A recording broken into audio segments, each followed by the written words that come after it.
You know, they called me a fool. Hold on. They laughed at me. They said, Captain, there's no way you could possibly review every haunted house at Halloween Horror Nights. It can't be done. And yet here I am. Night number 3. Halloween Horror Nights 32. All houses done. So let me ask you, who's laughing now? Who's laughing now? And here we are, the final night of Halloween Horror Nights 32. So what did I think? What's my review of the entire event now that I've experienced everything it has to offer? Well, let me first start by saying this. Thank you. No, seriously, thank you for listening.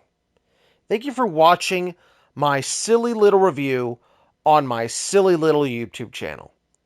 Your support has been the driving force for me to finish this. Your views, your comments, your messages to me here and on Twitter, or whatever the heck they're calling it now, I seriously cannot thank you enough. So, the question though is, what did I think of the event? Let me start off at the beginning of the night, and I should be a little bit transparent. I went through my final night a lot faster than the other two. I had to work the very next day, early in the morning. But I knew if I didn't go that night, I was going to miss it. I was not going to be able to finish every single haunted house and get the review done. So I left early, got there the moment the park opened, the event of the park, of course, and hit those 3 houses. And still had enough time to do a few other things. Specifically, now this is kind of stupid, but I'm just going to tell you right now, when I first got into the park, I went straight to the Today Cafe. It's a relatively new restaurant they've opened up at the very front of the park there. Based on the Today Show. Whatever. It was open that night, and they had a dessert I had heard about. A dessert that used the peanut butter mousse from that one Stranger Things booth. And oh my God, was it delicious. I don't know what it is, but man, if they just keep using that peanut butter mousse and shit, I'm going to keep buying it, because damn. And now that I sit here talking about that, I realize I didn't pick up some extra jars to take home. Damn, really wish I had done that. Yeah. Oh well. I think when you look at me, I don't need any more of that stuff anyway. But man, you know what's great? Even though event's over, I know they're still going to have that thing there. It's like a caramel peanut butter bar, but it's like an eclair or a pastry. I can't remember what it was called, and I'm sorry about that, but go look it up. It was just so damn good. It was so damn good. Plus, I had to stop there anyway, because it was on my way to the final scare zone. Yes! I finally did it. I went to the area, the Los Angeles part of the park, where the scare zone Dark Zodiac was located. According to the map, it's called, let's see here, Dr. Oddfellow has harnessed the power of the Zodiac.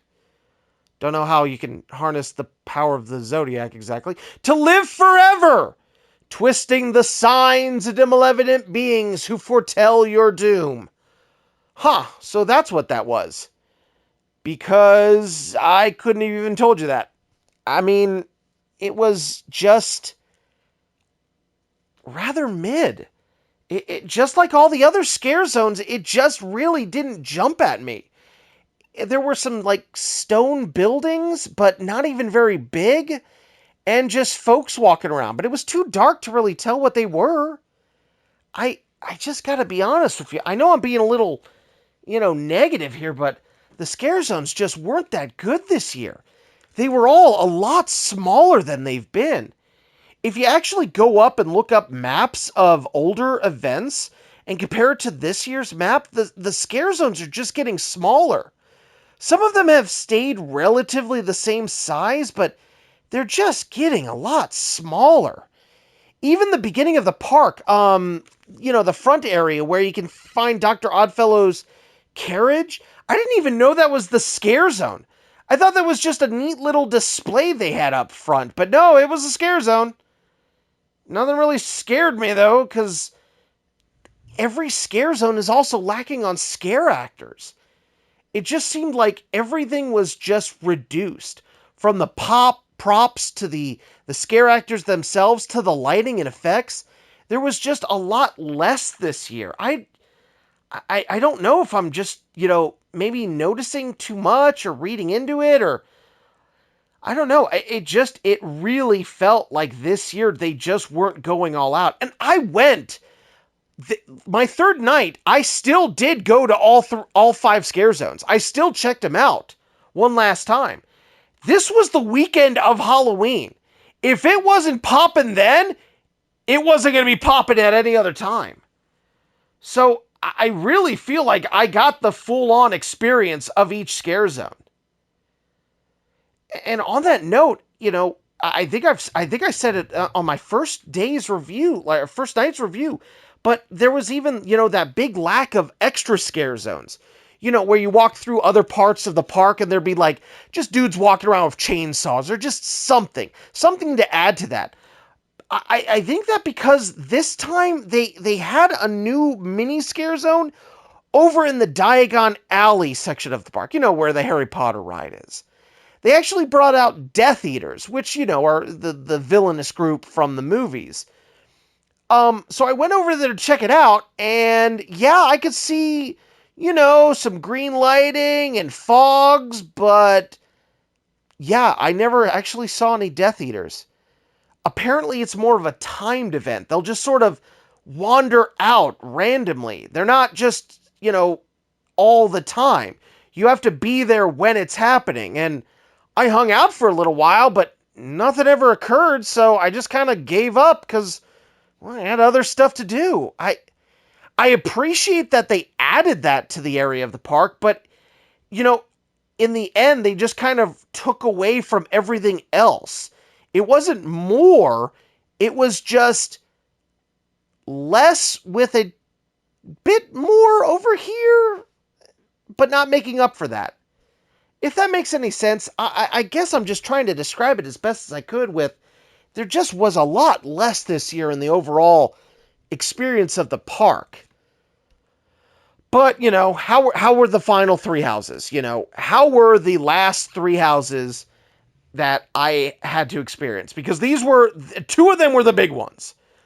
2 of them were the ones that everyone was waiting for and had the longest wait times, which, going into a night where I had to hurry probably wasn't the smartest thing to do, but I still pulled it off. And the first house? The Last of Us.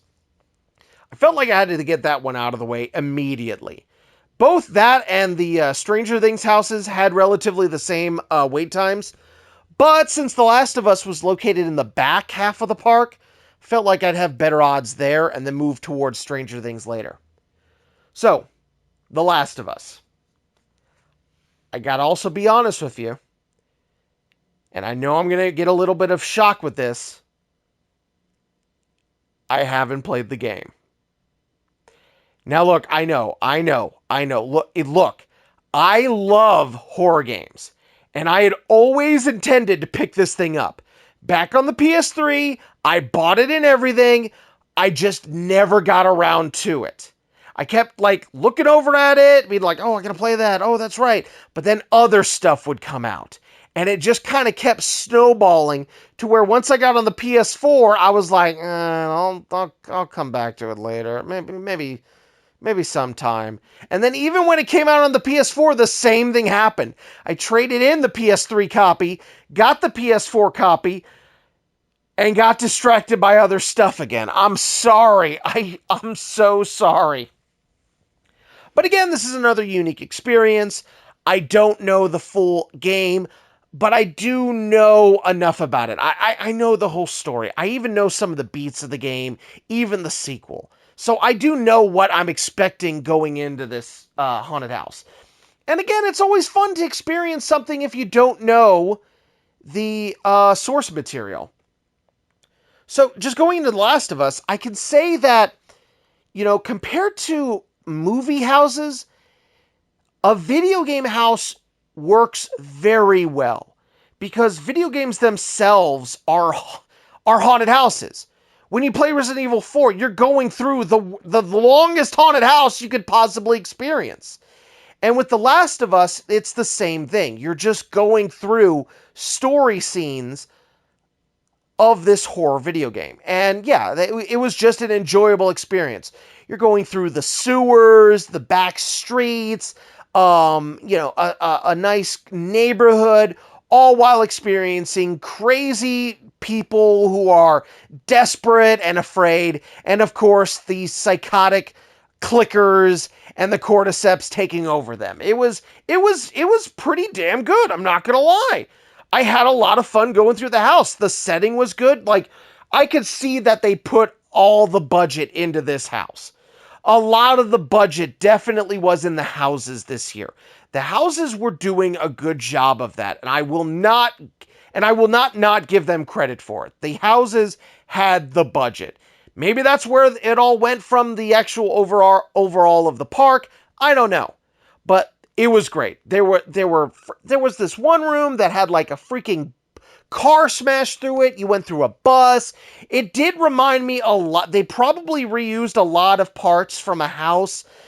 I don't think it was last year, but the year before, where like there was like some sort of plant life taking over the world.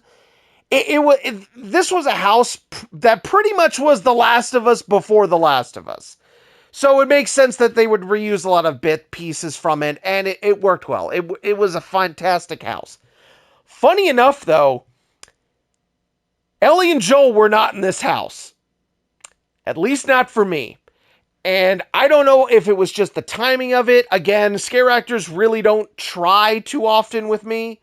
Though I was getting some good jump scares, but throughout the house, I never came across Ellie and Joel. I only heard them.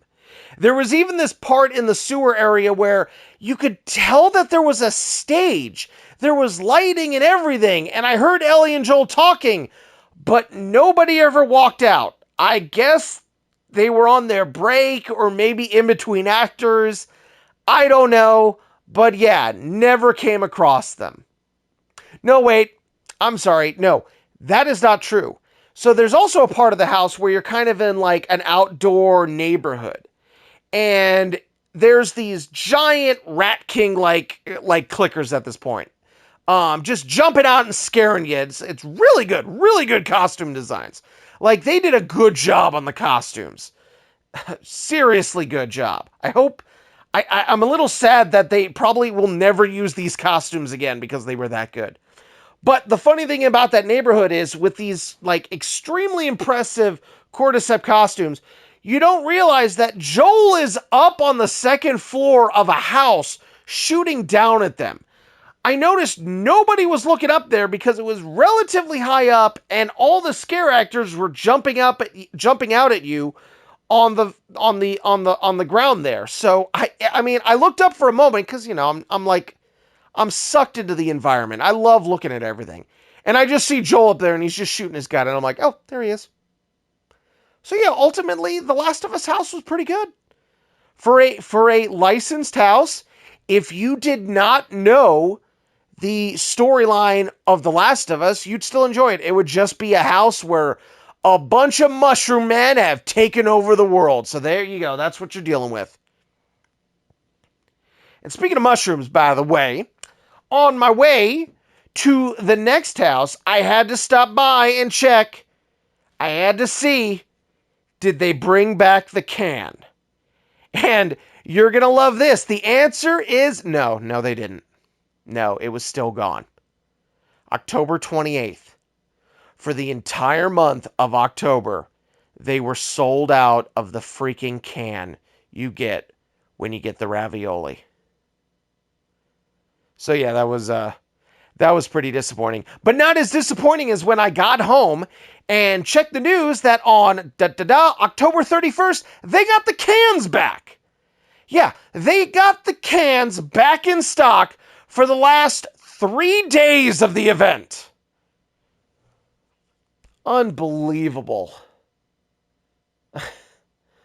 Oh well, no can for me.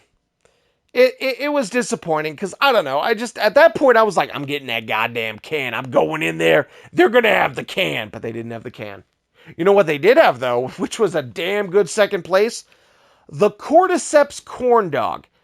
Wow, I really hope they bring this thing back.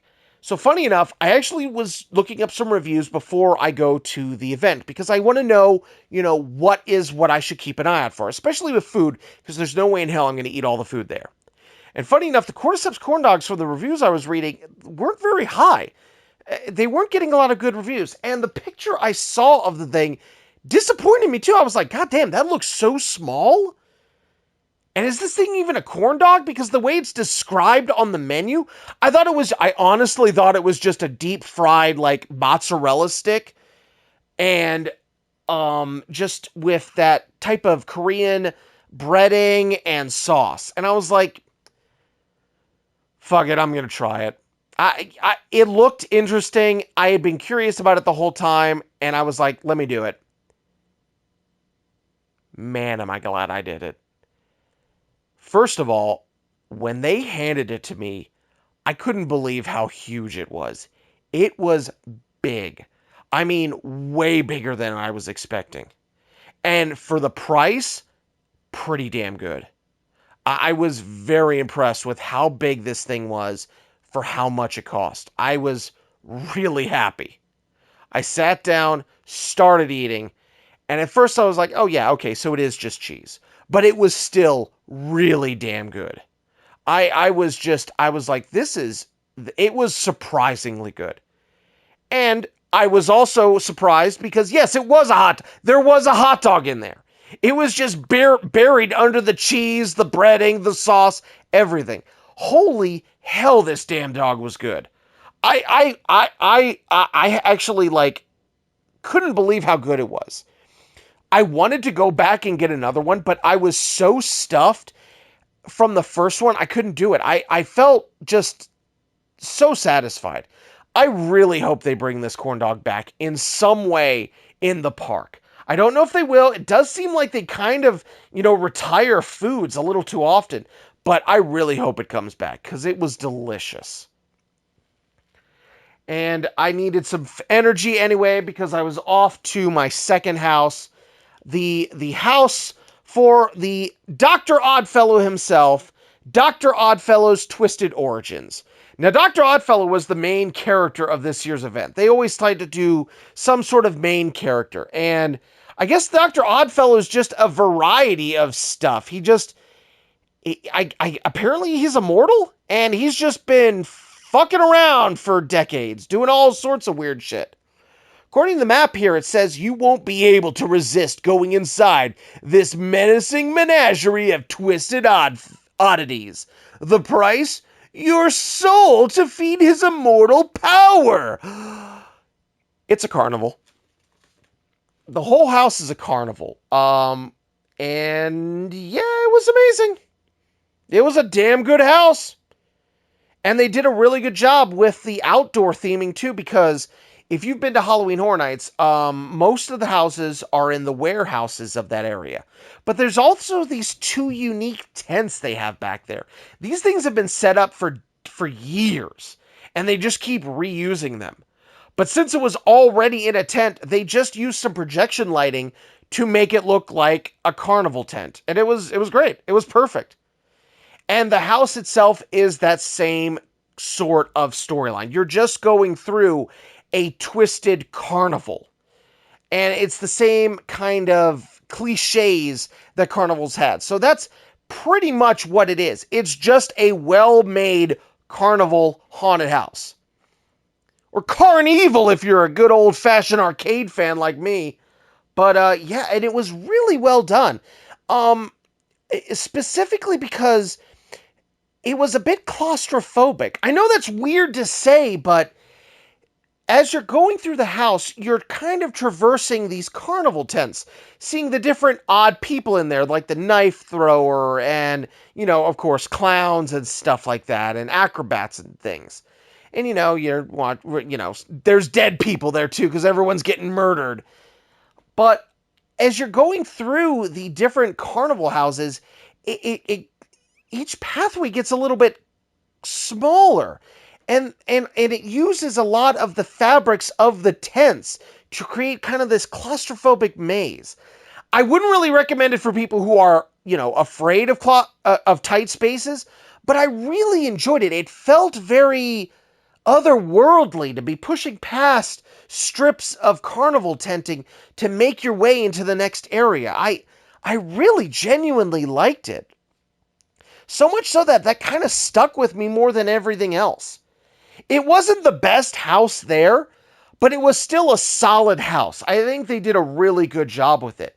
But unfortunately, I don't really have too much to say. Nothing really jumped out at me. It was just a well-made, spooky, carnival haunted house. And that's all there is to say about it. But I couldn't put it off any further. Once I was done with Dr. Oddfellow, I knew I had to go to the Stranger Things house. Now, if you've seen my previous reviews from previous years, I enjoyed the first season of The Stranger Things. I really did. Thought it was a good show. But when the second season came out, I really lost interest because it just felt like they were stretching the storyline. I'd really hoped that they would kind of do something different. Maybe a new group of kids, maybe a new different type of creepy event. But no, they kind of stuck with the overall bad upside down from the first season. And I haven't watched the show since. And I just haven't cared enough to do so. So, yeah, I'm going into this not really that excited and not knowing what I'm going to be expecting. So, color me surprised when it was a pretty good house. Yeah, I was not expecting to actually enjoy the house as much as I did. Maybe because they did a good job of using the setting as the house. There were a lot of scary parts to that area. The beginning of it was you just going through that creepy mobile home with, again, characters I don't really know at this point. I don't know them, so I'm kind of going into this blind, but it was creepy and well done. And you're going through this facility, and there's all sorts of creepy vines and veins growing out of walls.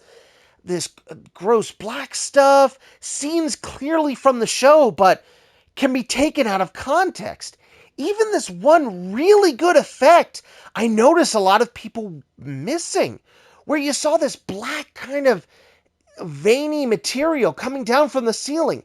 I looked up and it showed a hole to, I'm guessing, the regular world, because you're in the upside down. I know the fans of the show are going to know exactly what I'm talking about, but for me, someone who didn't know, I thought that was a really cool effect.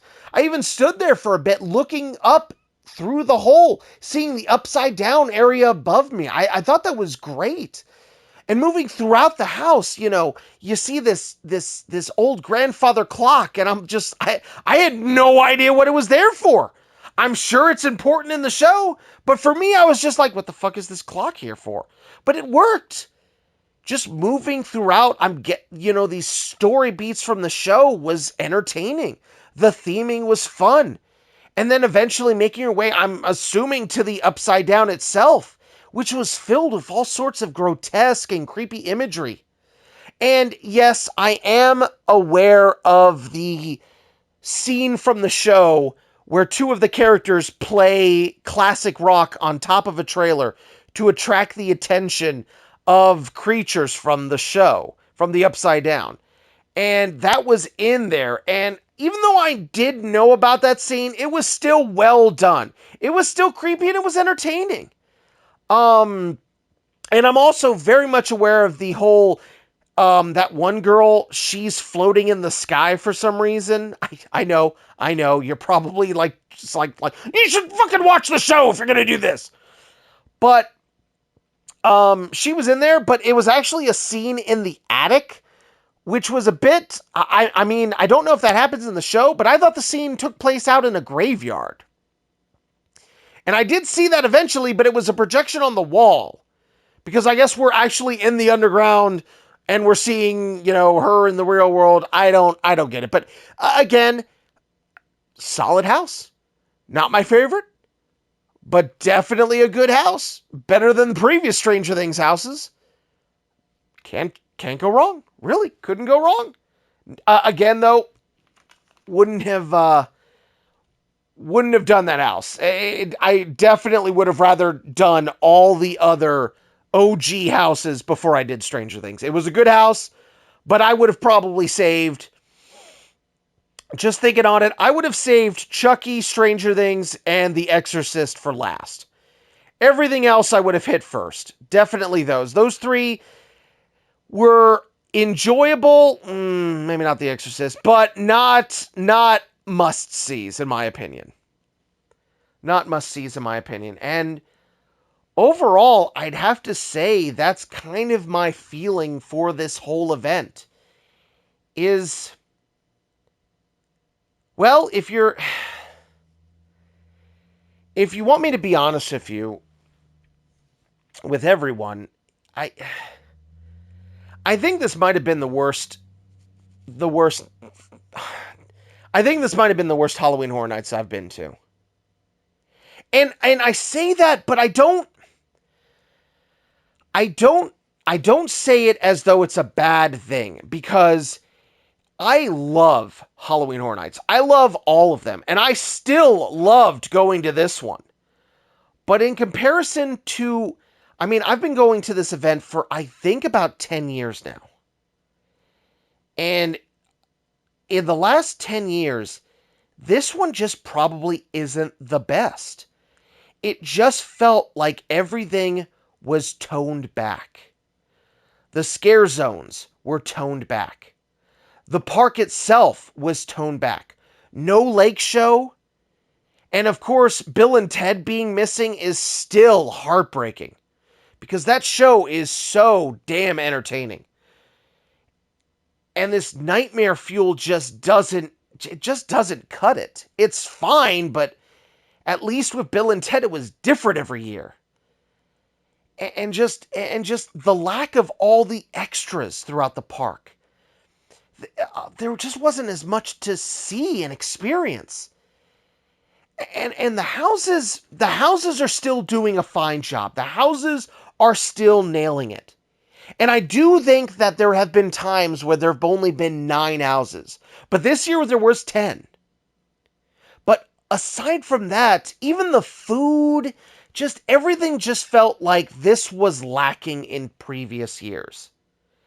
If I had to say like a line, if I had to say like a bar has been set, this is the low bar for me.